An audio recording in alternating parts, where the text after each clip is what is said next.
రాష్ట్రానికి rain alert జారీ చేసింది వాతావరణ శాఖ. వాయువ్య బంగాళాఖాతం, ఉత్తర ఒడిశా తీరంలో అల్పపీడనం ఏర్పడినట్లు తెలిపింది.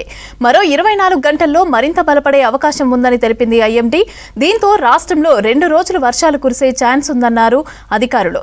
ఇవాళ ఉత్తర ఈశాన్య జిల్లాలకు భారీ వర్ష సూచన చేశారు. లోతట్టు ప్రాంతాల ప్రజలు అప్రమత్తంగా ఉండాలని సూచించారు వాతావరణ శాఖ అధికారులు. నార్త్ తెలంగాణ అలాగే ఈశాన్య తెలంగాణలోని చాలా జిల్లాలు, అలాగే మనకి పశ్చిమాన ఉన్న కొన్ని జిల్లాల్లో కూడా భారీ వర్షం 7 నుంచి 12 సెంటీమీటర్ల వరకు రికార్డ్ అయ్యే అవకాశం ఉన్నందున మనం ఈ జిల్లాలకి ఎల్లో అలర్ట్ పెట్టడం జరిగింది. రాష్ట్రంలోని మిగిలిన అన్ని జిల్లాల్లోనూ కూడా ఆకాశం మేఘావృతమై ఉండి లైట్ రెయిన్, డ్రిజిలు, అప్పుడప్పుడు కొద్దిపాటి మోడరేట్ రెయిన్ కంటిన్యూ అయ్యే అవకాశం అయితే ఉంటుంది. ఇది బలపడే అవకాశం ఉంది కాబట్టి మనకి ఈ నార్త్ తెలంగాణ అలాగే ఈశాన్య తెలంగాణలోని జిల్లాల మీద ప్రభావం ఉంటుందని మనం ఎల్లో అలర్ట్ జారీ చేయడమైంది. అయితే ఇది ఉత్తర ఒడిశా తీరానికి సమీపంలో ఉంది. మొన్న ఏర్పడిన ఉపరితల ఆవర్తనము, లో ప్రెషరు దక్షిణ ఒడిశా ప్రాంతంలో ఉండి ఛత్తీస్గఢ్ ప్రాంతంలో మనకి ఎక్కువ కేంద్రీకృతం అయ్యడం వల్ల మనకి తెలంగాణలో విస్తారంగా వర్షాలు పడాయి. ఈసారి మరికొంత దూరంలో ఉంది. ప్లస్ ఇంకొక రోజులో అది మళ్ళీ క్రాస్ అయిపోయి వీకెండ్ అవుతుంది. అయినప్పటికీ తెలంగాణలోని ఈశాన్య అలాగే ఉత్తర జిల్లాల మీద ప్రభావం అయితే ఉంటుంది. కాబట్టి ఆదిలాబాద్ జిల్లా వ్యాప్తంగా మళ్లీ కుండపోత వానలు పడ్డాయి. 2-3 రోజులుగా కాస్త తగ్గిన వర్షాలు నిన్న రాత్రి నుంచి మళ్లీ దంచికొట్టాయి. లోతట్టు ప్రాంతాలు జలమయమయ్యాయి. వాగులు, వంకలు పొంగిపొర్లుతున్నాయి. ఉట్నూరు జిల్లా ఎక్స్ రోడ్లో 10.6 సెంటీమీటర్ల వర్షపాతం రికార్డయింది. ఇచ్చోడాలో 10.2 సెంటీమీటర్లు, పిప్పల్ దరిలో 10 సెంటీమీటర్లు, గుడిహత్నూరులో 9.6 సెంటీమీటర్ల వర్షపాతం కురిసింది. మావల రామ్నగర్లో 8.8 సెంటీమీటర్ల వాన, ఆసిఫాబాద్ కేర్మేరిలో 8.7, సరికొండలో 8.5, నార్నూర్లో 8.4 సెంటీమీటర్ల వర్షపాతం నమోదైంది. వరదలతో జనం ఇబ్బందులు పడుతున్నారు.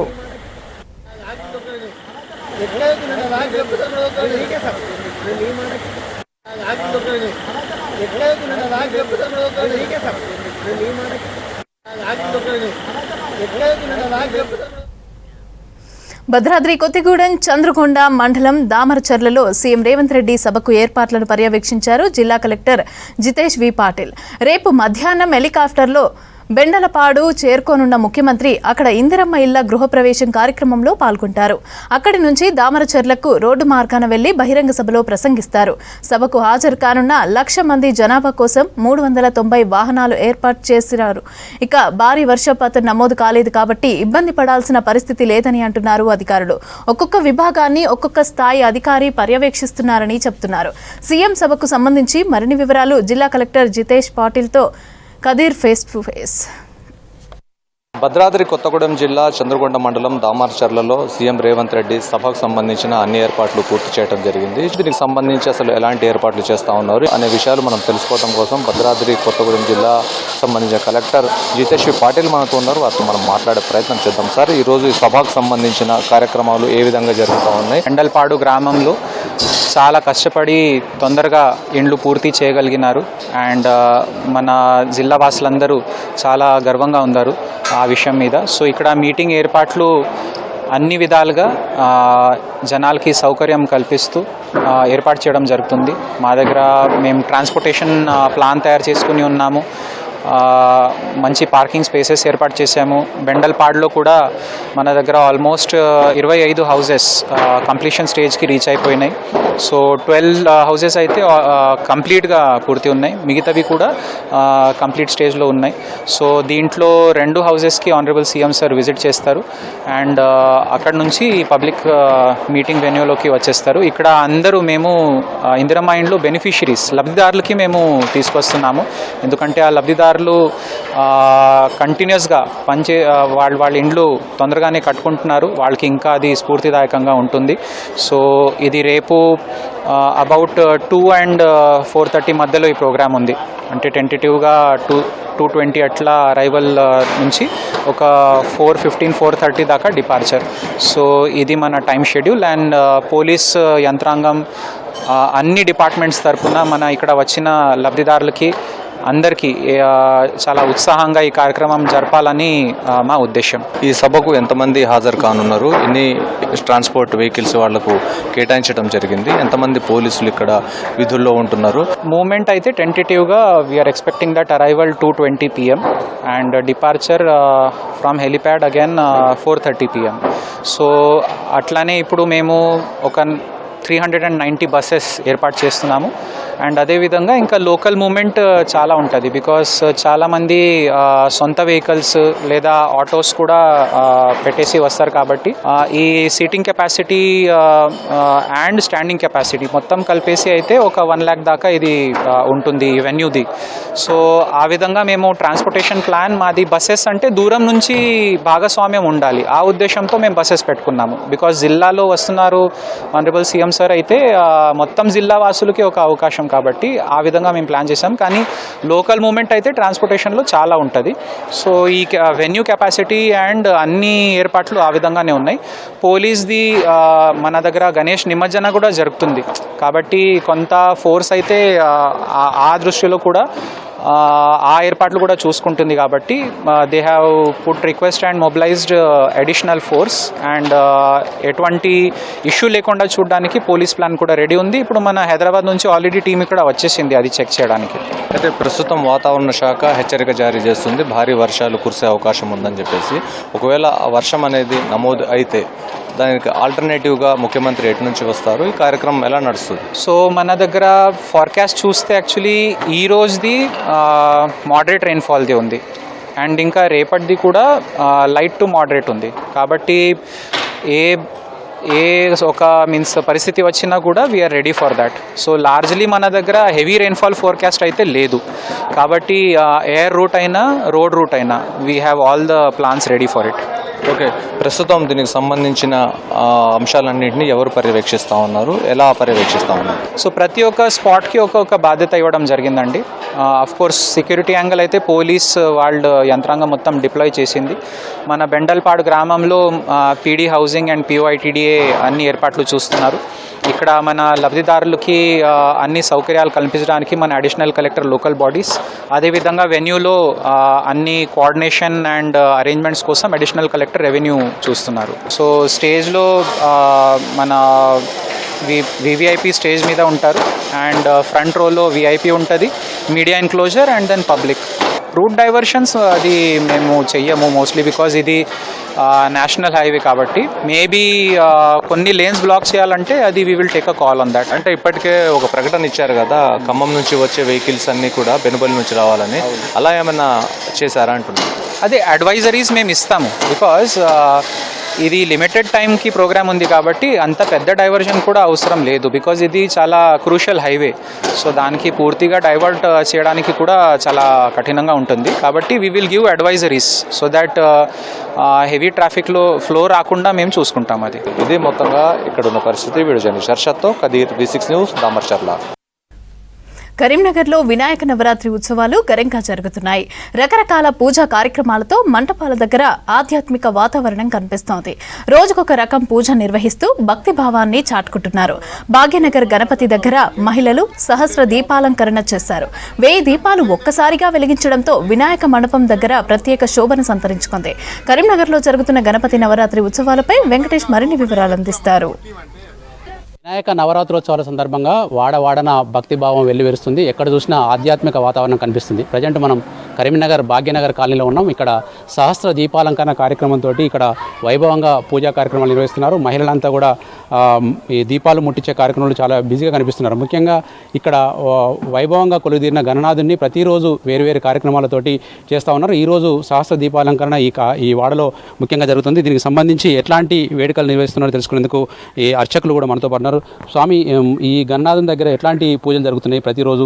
ఇంకా ముందు ఇంకా 4-5 రోజులు ఉంది కదా వేడుకలు, ఏమేమి జరుగుతాయి? ఈ గణనాథునికి ప్రతినిత్యం ఉదయం సాయంత్రం విశేషమైన అభిషేకాలు. చాలామంది విశేషంగా భక్తులు ఇక్కడ సహకరిస్తూ స్వామివారి సన్నిధానంలోనికి వచ్చి స్వామివారి యొక్క పూజా కార్యక్రమాన్ని దిగ్విజయంగా చూసి వారందరూ కూడా స్వామివారి యొక్క సంపూర్ణ కరుణా కృపా పొందుతున్నారు. ఈ విధంగా ప్రతిరోజు రోజొక కార్యక్రమంగా ఒకరోజు సరస్వతీదేవి పూజ, మరొక రోజు ఈరోజు దీపాలంకరణ, శాస్త్ర దీపాలంకరణ, స్వామివారి యొక్క గణపతి హోమం, మరి స్వామివారికి మహా అభిషేకం, మరి ఈ కార్యక్రమాలు చాలా దిగ్విజయంగా జరుగుతున్నారు. ఈ వాడలో చాలా విశేషమైనటువంటి భక్తజన సందోహం కావలసినంత ఉన్నది కాబట్టి స్వామివారికి ఒక కృపకు అందరు పాత్రులై వారి యొక్క సహృద్దేశాలతో స్వామివారికి పూజలు జరుపుకుంటున్నారు. స్వామివారికి కావలసినటువంటి ఆకులు, కొమ్మలు, పత్రికలు కూడా విశేషంగా తెస్తున్నారు. విశేషమైన భక్తిభావంలో ఉన్నారు ఈ వాడలో ఉన్నటువంటి వాళ్ళందరూ. 9 రోజుల పాటు ఎందుకు పూజలు చేయాలి, ఏమి వీళ్ళకు మేలు కలుగుతుంది, ముఖ్యంగా భక్తులకు సేవించే వాళ్ళు? నవరాత్ర సందర్భంలో మనం ప్రథమ దినం ఆరంభం చేస్తూ దీపారాధన చేసుకుంటున్నాం. దీపారాధన స్వామివారి ముందు చేస్తే మన వాడంతా ఎల్లవేళలా వెలుగులతో నిండి ఉండాలని అఖండ దీపాన్ని వెలిగిస్తూ స్వామివారి యొక్క పూజా కార్యక్రమాన్ని ప్రారంభం చేస్తూ ప్రతినిత్యం ఈ యొక్క 9 రోజులు ఉదయం మరి సాయంత్రం విశేషమైనటువంటి పూజలు జరుపుకోవడం మనందరి సౌభాగ్యం కొరకు, స్త్రీలకు మరి ముఖ్యంగా సుమంగళి ఉండటానికి కొరకు, మరి విశేషమైనటువంటి మగవాళ్ళందరూ కూడా స్వామివారి యొక్క విశేషమైన ఆశీర్వచనం పొందాలని. సార్, ఇప్పుడు ఇక్కడ మహిళలందరూ ఒక ప్రత్యేకమైన డ్రెస్సులలో వచ్చారు. తర్వాత ఎట్లాంటి కార్యక్రమాలు జరుగుతున్నాయి ప్రతిరోజు? మొదటి రోజే ఒక చక్కటి భజన కార్యక్రమం ఏర్పాటు చేశాం. ఆ రోజు అల్పాహార విందులతో అందరూ నృత్యాలతో ఆ రోజు కార్యక్రమం ముగించాం. అలాగే రెండవ రోజు పుష్పాలంకరణ, స్వామివారి ముఖము కనిపించనంత ఎత్తుగా పుష్పాలను అలంకరించాం. మరి మూడవ రోజు స్వామివారికి బొజ్జ నిండేలాగా అన్ని పళ్ళను కూడా సమకూర్చాం. స్వామివారికి సరిపోవు, కుడుములు, ఉండ్రాళ్ళు, పండ్లు ఎన్నైనా తినగలుగుతాడు కాబట్టి వారికి ఆ విధంగా ఇచ్చాం. నాలుగవ రోజు కుంకుమ, అంటే అమ్మవారిని కూడా మనము తోడు చేసుకోవాలి. మరి సిద్ధిబిద్ది వినాయకుడు అంటాం మనం. 2 భార్యలో ఉన్న ముద్దుల తనయుడు తను, వారికి అలాగే అమ్మవారు లక్ష్మీ అమ్మవారికి, మరి అలాగే సరస్వతి అమ్మవారికి, అందరికీ మా మహిళామణులందరూ చక్కటి అలంకరణలతో వచ్చి అమ్మవారికి అలంకరణ చేసి అలాగే కుంకుమ పూజలు నిర్వహించారు. మళ్ళీ ఈరోజు దీపాలంకరణ చేస్తున్నాం. నిన్న పిల్లలందరికీ ప్రత్యేక విలువ ఇస్తూ విద్యార్థులందరికీ సుమారుగా 50 మంది విద్యార్థులకు అక్షరాభ్యాసం చేసినట్టుగా సరస్వతి మాత ఆశీస్సులను అందించాం. మరి రేపు అతి ముఖ్యమైన విషయం, మహాగణపతి హోమం చేయబోతున్నాం. ఆ తర్వాత రోజు వీళ్ళని బట్టి పల్లకి సేవ, అలాగే నైవేద్యాలు కూడా 108 నైవేద్యాలతో ఒకరోజు స్వామివారికి అందిస్తాం. చివరి రోజు కూడా భక్తిభావంతో అందరూ మహిళామణులు మంగళహారతులతో ఊరేగింపు చేస్తూ స్వామిని నిమజ్జనానికి పంపిస్తాం. ముఖ్యంగా ఇట్లాంటి సిటీస్లో మహిళలంతా కూడా ఈ టైంలో ఎవరింట్లో వాళ్ళు ఉంటారు, పక్కింటి వాళ్ళు కూడా తెలిసే అవకాశం లేదు, ఎందుకంటే కాలనీ స్ట్రక్చర్ ఉంది. ఇట్లాంటి సందర్భంలో ఈ వినాయక నవరాత్రులు లాంటివి ఎట్లా ఉపయోగపడతాయి, మనుషుల మధ్య బంధాలను పెంచడానికి ఎట్లా ఉపయోగపడుతుంది? ఇక్కడ అంతా మహిళలందరూ మధ్య ఒక సహసంబంధాలు ఏర్పడి ప్రేమతో, భక్తితో మన ప్రతి సంవత్సరము వినాయకుడిని వారు చేసే పూజలను పూజించుకుంటూ వెళ్తారు. తర్వాత ప్రతిరోజు ఇప్పుడు వారు చెప్పినట్టుగా ప్రతిరోజు కార్యక్రమాలు నడుస్తుంటాయి. మరి మహిళలందరూ కూడా ఎప్పుడు పొద్దున సాయంత్రం తప్పకుండా భక్తి భావనతో దేవుని దగ్గరికి వస్తారు. ఇవాళ దీపాలంకరణలో భాగ్యనగర్ కాలనీ వాసులందరూ కూడా మంచి వెలుతురు రావాలని, మరి భగవంతుని యొక్క కృప ఉండాలని మరి ఎప్పుడు కూడా ప్రతి సంవత్సరం చేస్తూ ఉంటాం. మరి వారి ఆశీస్సుల కొరకు మేమందరం కూడా దీపాలంకరణ చేస్తామండి. చెప్పండి, మీరు రోజువారీ కార్యక్రమం ఎట్లా చేస్తున్నారు? ముఖ్యంగా మిగతా రోజులకు ఈ వినాయక చవితి జరిగే 9 రోజులకు ఏం తేడా కనిపిస్తుంది మీకు? అంటే ఈ వినాయక చవితి కార్యక్రమాలను పురస్కరించుకొని కాలనీ వాసులందరం కూడా ఒక చోట సమైక్యతా భావంతో దేవుని ఆరాధించడం జరుగుతుంది. ఉదయం సాయంత్రం ప్రత్యేకంగా పూజలు కూడా నిర్వహించుకొని మేమందరం కలిసి యూనిట్గా ఒకటే అని, ఒక కుటుంబ సభ్యులుగా ఏర్పడడానికి కొరకు, అందరం ఒకటే అని చెప్పడం కొరకు అందరం ఒకే యూనిఫామ్ వేసుకొని రావడం జరిగింది. ప్రతి ఏటా మేము ఈ విధంగానే జరుపుకుంటూ ఉంటాం. వాళ్ళ యూనిటీ కానీ వాళ్ళందరూ కానీ ఎంత కష్టపడి పొద్దున్న నుండి సాయంత్రం వరకు ఏ శ్రమ కోర్చైనా ఏదైనా మిగతా అందరు పని చేస్తూ ఉన్నారు. మేము తక్కువ పని చేసినా కూడా వాళ్ళు ఏంటంటే భక్తి భావంతో పొద్దున్నుంచి సాయంత్రం వరకు ప్రతి కార్యక్రమాన్ని నిర్విఘ్నంగా చేస్తూ ఉన్నారు.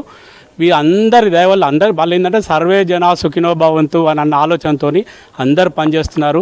మా కాలనీలో ఇది మాకు ఎంతో శుభసూచకం. ఉత్సాహంగా ప్రతిరోజు పండగ వాతావరణం లాగా ఉండి అందరం మంచిగా కలిసి ఉంటున్నాం. మొదటి రోజు నుంచి కూడా చివరి రోజు వరకు ఇట్లాంటి ప్రతి కార్యక్రమం నిర్వహిస్తూ చివరి రోజు వినాయక నిమజ్జన కార్యక్రమాన్ని కూడా ఇంతే ఆడంబరంగా మహిళలంతా తల్లిపోవడానికి సిద్ధమవుతున్నారు. కెమెరామెన్ కవికుమార్తో వెంకటేష్, V6 న్యూస్, కరీంనగర్ నుంచి. ఖమ్మం నగరంలో వినాయకులకు మండపాల్లో ఘనంగా పూజలు జరుగుతున్నాయి. నగరంలోని 43వ డివిజన్ రేవతి సెంటర్లో సిద్ధి వినాయక ఆర్సీ యువన్ కింగ్స్ ఉత్సవ కమిటీ ఆధ్వర్యంలో 32 అడుగుల భారీ వినాయకుడిని ప్రతిష్ఠించారు. 9 రోజుల ఉత్సవాల్లో భాగంగా ఇవాళ వినాయక పల్లకీ సేవను ఘనంగా నిర్వహించారు.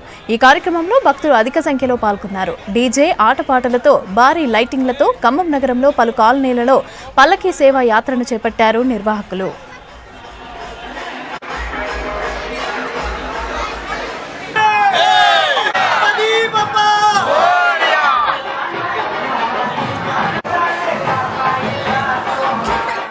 ఖమ్మంలోని రేవతి సెంటర్లో యువం ఫౌండేషన్ ఆధ్వర్యంలో ఇంత భారీగా గణేష్ మహారాజ్ పల్లకి సేవలో పాల్గొనడానికి చేసిన ప్రతి ఒక్క భక్త మహాశయులందరికీ అండ్ దీనికి సపోర్ట్ చేసిన ప్రతి ఒక్కరికి పేరు పేరున ధన్యవాదాలు. ఖమ్మంలో ఎన్నడూ లేని విధంగా కనీవినెరుగని రీతిలో ఇంత భారీ విగ్రహం రేవతి సెంటర్లో కొలువుదీరారు. ఆ గణేశుడి ఆశీర్వచనాలు మనందరి మీద ఎల్లప్పుడూ ఉండాలని ఈ వినాయక చవితి సందర్భంగా నిమజ్జనం అయ్యేంత వరకు ప్రతిరోజు ఏదో ఒక ప్రోగ్రాం ఇక్కడ జరుగుతూ ఉంది. ఖమ్మంలో ఎప్పుడూ లేని విధంగా ఇంత భారీగా ఈరోజు ఈ పల్లకి సేవ చేసుకోవడం నిజంగా చాలా సంతోషకరం. మరొకసారి ఇక్కడికి విచ్చేసిన భక్త మహేశ్వరులందరికీ కూడా పేరు పేరున కృతజ్ఞతలు. ఆ గణేశుని ఆశీర్వచనాలు మనందరి మీద ఎల్లప్పుడూ ఉండాలని మనస్ఫూర్తిగా కోరుకుంటున్నాను. జై బోలో గణేష్ మహారాజ్ కి, జై బోలో గణేష్ మహారాజ్ కి. ఆదిలాబాద్ జిల్లాలో గణేష్ శోభాయాత్ర పోలీసుల తీన్మార్ డాన్సులతో ఆకట్టుకుంది. ఫ్రెండ్లీ పోలీస్ నినాదంతో గణేష్ నవరాత్రి ఉత్సవాలు జరిపి ప్రజలతో మమేకమయ్యారు పోలీసులు. ఆదిలాబాద్ 1 టౌన్లో గణేష్ నవరాత్రి వేడుకలు ఘనంగా నిర్వహించారు పోలీసులు. భక్తి శ్రద్ధలతో నవరాత్రి ఉత్సవ పూజలతో వినాయక నిమజ్జన శోభాయాత్ర జరిపారు. బ్యాండ్ వాయిద్యాలకు అదేవిధంగా నృత్యాలు చేశారు పోలీసులు. శోభాయాత్రలో డాన్సులతో యువతను ఉర్రతలూగించారు పోలీసులు.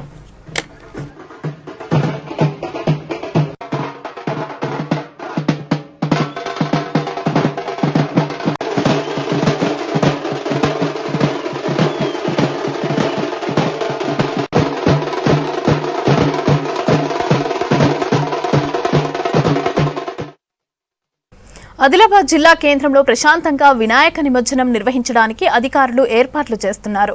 నిమజ్జన ఏర్పాట్లను కలెక్టర్ రాజాశీష, ఎస్పీ అఖిల్ మహాజన్ పరిశీలించారు. వినాయకుడి నిమజ్జనం చూసేందుకు వచ్చే భక్తులకు అన్ని వసతులు కల్పిస్తామని అంటున్నారు కలెక్టర్. భక్తులకు ఎలాంటి ఇబ్బందులు కలగకుండా భారీ పోలీస్ బందోబస్తును ఏర్పాటు చేస్తున్నట్లు ఎస్పీ అఖిల్ మహాజన్ తెలిపారు.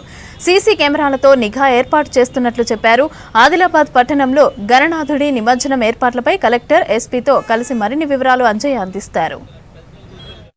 ఆదిలాబాద్ జిల్లా కేంద్రంలో నిమజ్జనం ఏర్పాట్లను కలెక్టర్ రాజాశీష, ఎస్పీ పరిశీలిస్తున్నారు. ఏ విధమైన ఏర్పాట్లు చేస్తున్నారు, ఎలాంటి ఏర్పాట్లు చేస్తున్నారు అనే అంశంపై మనతో మాట్లాడడానికి కలెక్టర్ ఉన్నారు. వారిని తెలుసుకున్నారు. సార్, నిమజ్జనం కోసం ఎట్లాంటి ఏర్పాట్లు చేస్తున్నారు? సో ఈరోజు నేను, ఎస్పీ గారు, హిందూ ఉత్సవ్ కమిటీ మెంబర్సు అన్ని ఏరియాస్ అది విజిట్ చేయడం జరుగుతుంది.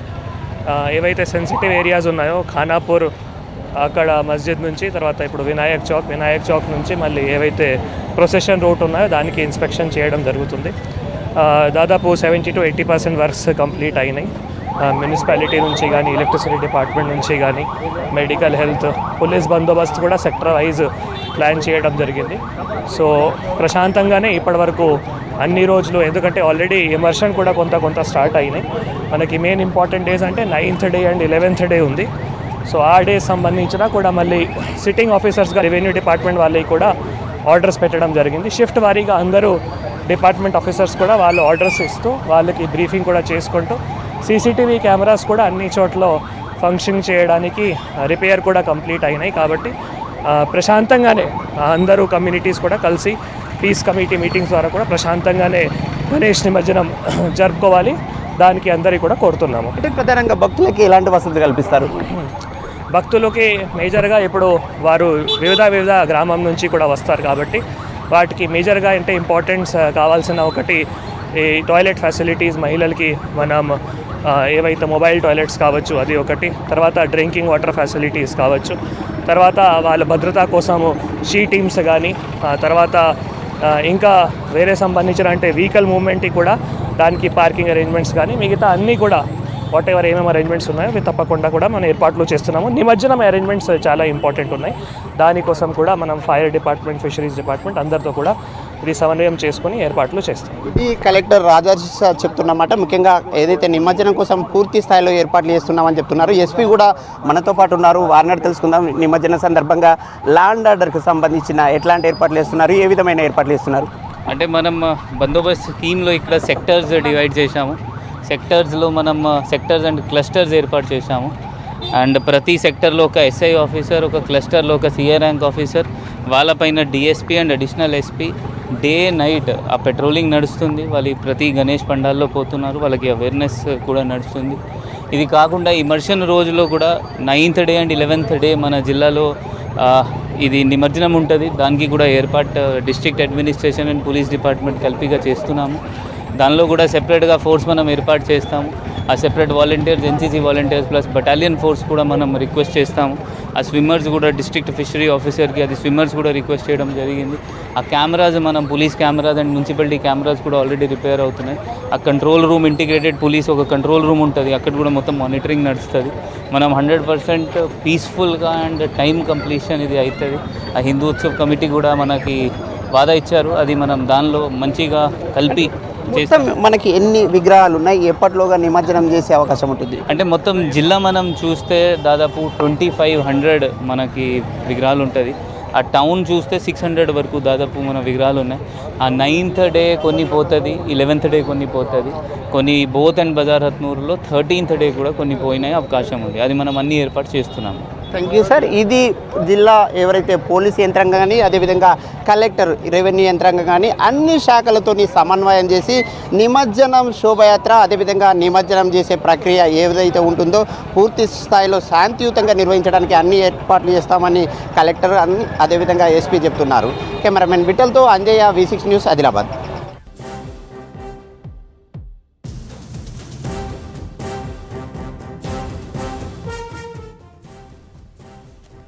అతి భారీ వర్షాల వల్ల జరిగిన నష్టానికి తక్షణ సహాయం కింద నిధులు విడుదల చేసింది ప్రభుత్వం. 200 కోట్లు రిలీజ్ చేస్తూ ఉత్తర్వులు ఇచ్చింది. కామారెడ్డి, మెదక్, నిర్మల్, ఆదిలాబాద్, నిజామాబాద్, ఆసిఫాబాద్, సిరిసిల్ల జిల్లాలకు ఒక్కో జిల్లాకు 10 కోట్లు రిలీజ్ చేసింది. మిగిలిన 26 జిల్లాలకు 5 కోట్లు మంజూరు చేసింది. రోడ్ల రిపేర్లు, బ్రిడ్జిలు, ఇతర పనుల కోసం నిధులు ఉపయోగించాలని కలెక్టర్లను ఆదేశించింది. ఇదే విషయంపై రేపు కేంద్రంతో చర్చలు జరపనున్నారు డిప్యూటీ సీఎం బట్టి విక్రమార్క, మంత్రి తుమ్మల నాగేశ్వరరావు. సీఎం ఆదేశాలతో రేపు ఢిల్లీ వెళ్లనున్నారు బట్టి, తుమ్మల. భారీ వర్షాలతో జరిగిన ఆస్తి నష్టాన్ని కేంద్రం దృష్టికి తీసుకెళ్లనున్నారు. అలాగే యూరియా సరఫరా సమస్యలపైన కేంద్ర మంత్రులను కలవనున్నారు. ఇతర వ్యవసాయం, ఉద్యాన సమస్యలపై చర్చించనున్నారు. ఇదే అంశానికి సంబంధించి పూర్తి అప్డేట్స్ యాదగిరి అందిస్తారు. యాదగిరి, చెప్పండి, సర్కార్ వరద సహాయం పైన అప్డేట్స్ ఏంటి? మమత, ఏదైతే ఈ మధ్య కాలంలో భారీ వర్షాలు పడ్డాయో, ఈ భారీ వర్షాల కారణంగా ఒక్కసారిగా వరదలు రావడంతో చాలా, అంటే ఈసారి పడ్డటువంటి వర్షానికి ఈ ఆస్తి నష్టం అనేది బాగా జరిగింది. ఇక కామారెడ్డి, తర్వాత మెదక్, ఈ ఏరియాలలో దీనివల్ల ఎక్కువగా ఆస్తి నష్టం జరిగింది. సో కొన్ని కాలనీలలో అయితే మొత్తం నీళ్లు నిలిచిపోవడంతో, కొన్ని తాండాలలో నీళ్లు నిలిచిపోవడంతో ఆ తాండాలు, కాలనీలు మనకు వాగుల్లా తలపించినటువంటి సిచ్యువేషన్ మనం చూసాం. సో దీనివల్ల పెద్ద ఎత్తున నష్టం జరిగింది. ప్రాణ నష్టము అంతగా జరగనప్పటికీ కొంత ప్రభుత్వం ముందస్తుగా అలర్ట్ కావడము, ఎప్పటికప్పుడు ఈ సహాయక చర్యలు చేపట్టడంతో అంతగా ప్రాణ నష్టం జరగకున్నప్పటికీ ఆస్తి నష్టం అనేది జరిగింది. కాబట్టి దీనికి సంబంధించిన దాని మీద నిన్న సీఎం రేవంత్ రెడ్డి అధికారులతో సమీక్ష నిర్వహించారు. తర్వాత అన్ని జిల్లాల కలెక్టర్లతో వీడియో కాన్ఫరెన్స్ నిర్వహించి ఏ జిల్లాలో ఎంత నష్టం జరిగింది, పంటలు ఎంత నష్టపోయాయి, తర్వాత అక్కడ ఉన్నటువంటి రోడ్లు ఎంత డ్యామేజ్ అయ్యాయి, కాలనీలు, తండాలు, ఇట్లా ఓవరాల్గా దీనికి సంబంధించినటువంటి దాంట్లో పూర్తి స్థాయిలో కలెక్టర్లతో సీఎం రేవంత్ రెడ్డి డైరెక్ట్గా వీడియో కాన్ఫరెన్స్ మాట్లాడి అక్కడ ఉన్నటువంటి సిచ్యువేషన్ తెలుసుకోవడం, తర్వాత ఎంత నష్టం జరిగింది, జిల్లాల వారీగా ఎంత నష్టం జరిగింది, పంటలు ఎంత నష్టం జరిగాయి, మిగతాకి సంబంధించినటువంటి రోడ్ల డ్యామేజ్ ఎంత అయింది, ఇంకా ఇట్లా ఓవరాల్గా విడివిడిగా దానికి సంబంధించి ఈ నష్టం దాని మీద పూర్తి స్థాయిలో ఒక నివేదిక తయారు చేయాలని చెప్పేసి సీఎం రేవంత్ రెడ్డి ఆదేశాలు నిన్న కలెక్టర్లకు జారీ చేశారు. ఇంకా దానికి సంబంధించి నిన్న నిన్న జరిగినటువంటి సమీక్షలోనే ఏదైతే ఎక్కువగా వర్షాలు పడ్డాయో, ఎక్కువగా ఈ నష్టం జరిగిందో ఆ జిల్లాలకు సంబంధించి ఒక్కో జిల్లాకు 10 కోట్లు, తర్వాత మిగతాగా సాధారణ వర్షపాతం పడ్డటువంటి జిల్లాలకు 5 కోట్లు నిధులు విడుదల చేస్తామని చెప్పేసి నిన్న సీఎం రేవంత్ రెడ్డి చెప్పారు. అందులో భాగంగానే కొద్దిసేపటి క్రితమే దీనికి సంబంధించినటువంటి నిధులు కూడా అంటే ఎక్కువగా వర్షాలు పడి ఎక్కువగా నష్టం జరిగినటువంటి జిల్లాలకు ఒక్కో జిల్లాకు 10 కోట్లు, మిగతా జిల్లా 26 జిల్లాలకు 5 కోట్ల చొప్పున నిధులు విడుదల చేస్తూ ప్రభుత్వం కొద్దిసేపటి క్రితమే జీవో విడుదల చేసింది. అయితే ఇందులో మనకు ఈ 10 కోట్లకు ఉన్నటువంటి దాంట్లో ఒక్కో జిల్లాకు 10 కోట్లు విడుదల చేసిన దాంట్లో కామారెడ్డి, తర్వాత మెదక్, నిర్మల్, ఆదిలాబాద్, నిజామాబాద్, ఆసిఫాబాద్, సిరిసిల్ల సో ఈ జిల్లాలకు 10 కోట్ల చొప్పున నిధులు విడుదల చేశారు. ఇక మిగతా 26 జిల్లాలకు 5 కోట్ల చొప్పున నిధులు విడుదల చేశారు. ఇవి తక్షణ సహాయం కింద దీనితోని అక్కడ ఉన్నటువంటి ఇప్పటికిప్పుడు తాత్కాలికంగా మరమ్మతులు చేసిన వాటిని వెంటనే మరమ్మతులు చేయాలి. ఈ రోడ్లకు సంబంధించి కూడా దాదాపు 1100 ఏరియాలలో ఈ రోడ్లు అనేవి డ్యామేజ్ జరిగినాయి. ఇటు హైవేలు డ్యామేజ్ జరిగాయి, తర్వాత గ్రామీణ ప్రాంతాల రోడ్లు కొట్టుకుపోయాయి, చెరువులు పెద్ద ఎత్తున చెరువులు వాగులు ఉండడంతో అక్కడ ఉన్నటువంటి కట్టలు ఒక్కసారి తెగిపోవడంతో ఒక్క రోడ్ల మీదకి నీళ్లు రావడంతో రోడ్లన్నీ కూడా ఎక్కడక్కడ కొట్టుకుపోయినటువంటి సిచ్యువేషన్ ఉంది. సో ఇట్లాంటి వాటికి వీటితో పాటు ఇక కొన్ని ఏదైతే విద్యుత్ స్తంభాలు ఉంటాయి, విద్యుత్ స్తంభాలకు సంబంధించి కొన్ని ట్రాన్స్ఫర్లకు సంబంధించి తర్వాత కొన్ని బ్రిడ్జిలకు సంబంధించి ఇట్లా ఈ వరదల కారణంగా ఎక్కడెక్కడైతే నష్టం జరిగిందో ఆ నష్టానికి సంబంధించిన దాంట్లో తాత్కాలికంగా మరమ్మతులు చేసుకోవడానికి కోసం పూర్తి స్థాయిలో ఈ తక్షణ సాయం కింద ప్రభుత్వం ఈ 200 కోట్లను విడుదల చేసింది. ఇక వీటితో పాటు ఏదైతే ఈ రాష్ట్రంలో జరిగినటువంటి ఈ నష్టానికి సంబంధించి కేంద్ర ప్రభుత్వ సహాయం కూడా కోరాలని చెప్పేసి నిర్ణయం సీఎం సమీక్షలో అధికారులకు సూచించారు. జిల్లా కలెక్టర్లు పూర్తి స్థాయిలో నివేదిక ఇవ్వాలని చెప్పేసి ఆదేశాలు జారీ చేశారు. అందులో భాగంగానే రాష్ట్ర వ్యాప్తంగా కూడా ఎంత నష్టం జరిగింది, పంటలకు సంబంధించి ఎంత నష్టం జరిగింది, ఏ రోడ్లకు సంబంధించి ఎంత నష్టం జరిగింది, మిగతా అంశాలకు సంబంధించి ఏ దాంట్లో ఎంత నష్టం జరిగింది, తర్వాత ప్రాణ నష్టం ఎంత జరిగింది, ఇట్లా ఈ వరదల కారణంగా భారీ వర్షాల కారణంగా రాష్ట్రంలో పూర్తి స్థాయిలో ఎంత నష్టం జరిగింది అనే దాని మీద ఒక సమగ్ర నివేదిక తయారు చేసి రేపు డిప్యూటీ సీఎం బట్టి విక్రమార్క, వ్యవసాయ శాఖ మంత్రి తుమ్మల నాగేశ్వరరావు సో వీళ్ళిద్దరు కూడా రేపు ఢిల్లీకి వెళ్తున్నారు. ఢిల్లీలో కేంద్ర మంత్రులను కలిసి రాష్ట్రంలో జరిగినటువంటి ఈ నష్టం సంబంధించి వివరించనున్నారు. సో దాంతోపాటు ఇక రాష్ట్రానికి ఆర్థిక సహాయం కూడా ఏదైతే నష్టం జరిగిందో ఈ నష్టానికి సంబంధించి సహాయం కూడా కేంద్రం నుంచి ఇవ్వాలని చెప్పేసి కోరే అవకాశం ఉంటుంది. వీటితో పాటు ఇక వ్యవసాయానికి సంబంధించి ఈ మధ్యకాలంలో యూరియా విషయంలో కొంత రకరకాల చర్చలు జరుగుతూ ఉన్నాయి. సో ముందు నుంచి కూడా రాష్ట్ర ప్రభుత్వం యూరియా కావాలని చెప్పేసి కేంద్రాన్ని కోరుతూ ఉన్నది. ఈ అంశంలో కూడా రేపు ఢిల్లీలో వ్యవసాయ శాఖ మంత్రితో పాటు డిప్యూటీ సీఎం బట్టి విక్రమార్క కేంద్ర మంత్రులను కలిసి ఈ అంశాల మీద చర్చించే అవకాశం ఉంటుంది. వీటితో పాటు ఇక మేజర్గా అయితే ఈ వరదల వల్ల జరిగినటువంటి నష్టం ఏదైతే ఉందో దానికి సంబంధించి గత సంవత్సరం కూడా ఈ వరదల వల్ల నష్టం జరిగింది. అప్పట్లో కూడా కేంద్రానికి లేఖ రాశారు, కేంద్ర సహాయం కూడా కోరారు. మరి గత సంవత్సరంలో దానికి సంబంధించినటువంటి నిధుల విషయంలో కేంద్ర ప్రభుత్వము ఎట్లా వ్యవహరించింది, ఈసారి మరి ఇస్తుందా లేదా, దీనికి సంబంధించి ఎంత రాష్ట్రం నుంచి ఎంత అడిగే అవకాశం ఉంటుంది ఏంది అనేది పూర్తి స్థాయిలో ఒక నివేదిక తయారు చేసుకుని రేపు డిప్యూటీ సీఎం బట్టి విక్రమార్క తర్వాత వ్యవసాయ శాఖ మంత్రి తుమ్మల నాగేశ్వరరావు ఢిల్లీకి వెళ్ళి ఈ నష్టానికి సంబంధించినటువంటి పరిహారం కూడా ఇవ్వాలని చెప్పేసి కోరే అవకాశం అయితే కనబడుతుంది. సో ముందస్తు జాగ్రత్తలు తర్వాత ఎక్కడెక్కడైతే నష్టాలు జరిగాయో ఈ నష్టానికి సంబంధించినటువంటి పరిహారము సో ప్రభుత్వం ఎప్పటికప్పుడు అందిస్తూనే ప్రజలకు అండగా ఉంటూ ఒక విధంగా భరోసానిస్తూ నష్టపోయినటువంటి పంటలకు సంబంధించి కూడా పరిహారం ఇచ్చే విధంగా చర్యలు తీసుకుంటుంది. దానికి సంబంధించి అటు కేంద్రాన్ని కోరిన తర్వాత కేంద్రం స్పందిస్తుందా లేదా, కేంద్రం నుంచి నిధులు వస్తాయా లేదా, దాన్ని దృష్టిలో పెట్టుకొని మళ్ళీ రాష్ట్ర ప్రభుత్వం నుంచి ఈ పంట నష్టానికి తర్వాత ఈ ఆస్తి నష్టానికి మిగతా అంశాలకు సంబంధించి ఇప్పటికే ఈ ప్రాణ నష్టానికి సంబంధించిన దాంట్లో ఒక్కో కుటుంబానికి 5 లక్షల ఎక్స్గ్రేషియా ఇప్పటికే ఆల్రెడీ ప్రభుత్వం ప్రకటించింది. సో మిగతా అంశాలకు సంబంధించి కూడా పూర్తి స్థాయిలో ఏ దానికి ఎంత ఇచ్చే అవకాశం ఉంటుంది అనే దాని మీద ఈ కేంద్ర మంత్రులను కలిసిన తర్వాత రాష్ట్ర ప్రభుత్వం దీని మీద పూర్తి స్థాయిలో మరొక ప్రకటన చేసే అవకాశం అయితే ఉంటుంది. మమత, కామారెడ్డి జిల్లాలో ఇటీవల కురిసిన భారీ వర్షానికి జిఆర్ కాలనీ ముంపుకి గురైంది. వరద బాధితులకు తిమ్మయ్య గారి సుభాష్ రెడ్డి ఎస్ఆర్ ఫౌండేషన్ ఆధ్వర్యంలో ఆర్థిక సహాయం అందజేశారు. ఇంటింటికి 3,000 రూపాయల విలువైన నిత్యావసర వస్తువులను ఫౌండేషన్ ప్రతినిధులు అందజేశారు. స్థానికులతో మాట్లాడి సమస్యలను అడిగి తెలుసుకున్నారు. వరదల్లో పిల్లల పుస్తకాలు కొట్టుకుని పోవడంతో 2 రోజుల్లో అందజేస్తామని హామీ ఇచ్చారు. ఇబ్బందికర పరిస్థితుల్లో ఆదుకున్న ఫౌండేషన్ ప్రతినిధులకు కృతజ్ఞతలు తెలిపారు కాలనీవాసులు. ఎస్ఆర్ ఫౌండేషన్ వ్యవస్థాపకుడైనటువంటి సుభాష్ రెడ్డి గారు, తిమ్మయ్య గారు సుభాష్ రెడ్డి గారు ఈ జిఆర్ కాలనీ పరిస్థితి చూసి తీవ్రమైనటువంటి వరదలతో కాలనీ మొత్తం ఫస్ట్ ఫ్లోర్ వరకు వాటర్ వచ్చినాయి. వీళ్ళ అర్థనాదాలు చూసి సుభాష్ అన్న చలించిపోయి, సుభాష్ అన్న స్నేహితులైనటువంటి వారు ఇక్కడ ఈ కాలనీ గురించి పరిస్థితి గురించి వివరించడం జరిగింది. అప్పటిదప్పుడే అన్నగారు ఒక 3,000 రూపాయల సరుకులు, నిత్యావసర సరుకులు 25 కేజీల రైస్తో సహా తన 100 కిట్లు తయారు చేయించి అప్పటికప్పుడు ఈ కాలనీ వాళ్ళకు, ఈ కాలనీలో ప్రతి ఇంటికి కూడా పోతే వాళ్ళ దుఃఖం మనసును కలిసివేస్తూ ఉంది. ఈ విషయాన్ని మేము మొన్న కూడా చూసి తిమ్మయ్య గారి సుభాష్ రెడ్డి గారికి వివరించడం జరిగింది. వెంటనే స్పందించి వారికి ఒక్కొక్క కుటుంబానికి, ఇక్కడ 42 కుటుంబాలు ఉన్నట్టుగా వాళ్ళ సభ్యులందరూ చెప్తా ఉన్నారు, వాళ్ళందరికీ 25 కిలోల బియ్యంతో పాటు 3,000 రూపాయల నిత్యావసర సరుకులు కూడా ప్రతి ఇంటికి వెళ్ళి పంపించడం జరుగుతుంది. సుభాష్ రెడ్డి గారు తన వంతు చిన్న సహాయంగా ప్రతి ఇంటికి వెళ్ళి అందరినీ కలిసి మనం ఓదార్చి వాళ్ళకందరికీ ఇంటికి సరుకులు పంపిణీ చేయమని చెప్పిండు. సుభాష్ అన్న టీము మొన్న వచ్చింది 3 రోజుల క్రితము. ఇంటింటికి ప్రతి ఇంటికి తిరిగిండ్రు, మా బాధ అర్థం చేసుకున్నారు. కమిటీ పోయి అన్నకు చెప్పంగానే క్షణంలోనే మళ్ళీ మాకు వెంటనే ఫోన్ చెప్పి వాళ్ళు చెప్పినాక అరగంటకే మళ్ళీ మాకు కమిటీ ఫోన్ చేసి సుభాష్ అన్నకు చెప్పినాము, మీ బాధ అర్థం చేసుకున్నాడక్క, మీకు ఆయన శక్తి ఉన్నంత మటుకు సాయం చేస్తా అని చెప్పి. హైదరాబాద్ ఉప్పల్లోని ప్రముఖ రియల్ ఎస్టేట్ సంస్థ శ్రీ సిద్ధి వినాయక ప్రాపర్టీ డెవలపర్స్ కార్యాలయంలో వినాయక చవితి వేడుకలు ఘనంగా జరిగాయి. 5 రోజులు పూజలు అందుకున్న గణనాథుడి నిమజ్జన కార్యక్రమం వైభవంగా జరిగింది. వేడుకల్లో ప్రత్యేకంగా నిర్వహించిన లడ్డూ వేలంపాట హోరాహోరీగా సాగింది.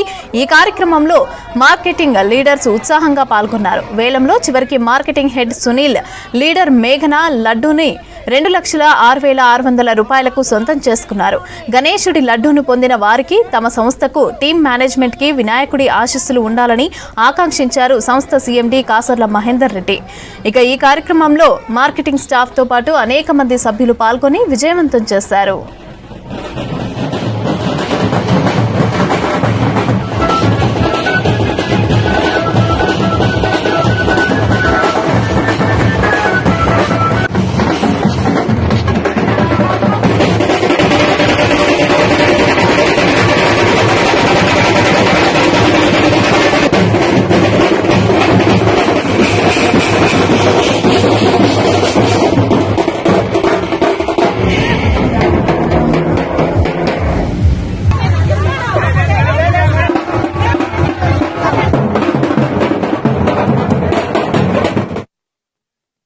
ఇవి బులెటిన్ అప్డేట్స్.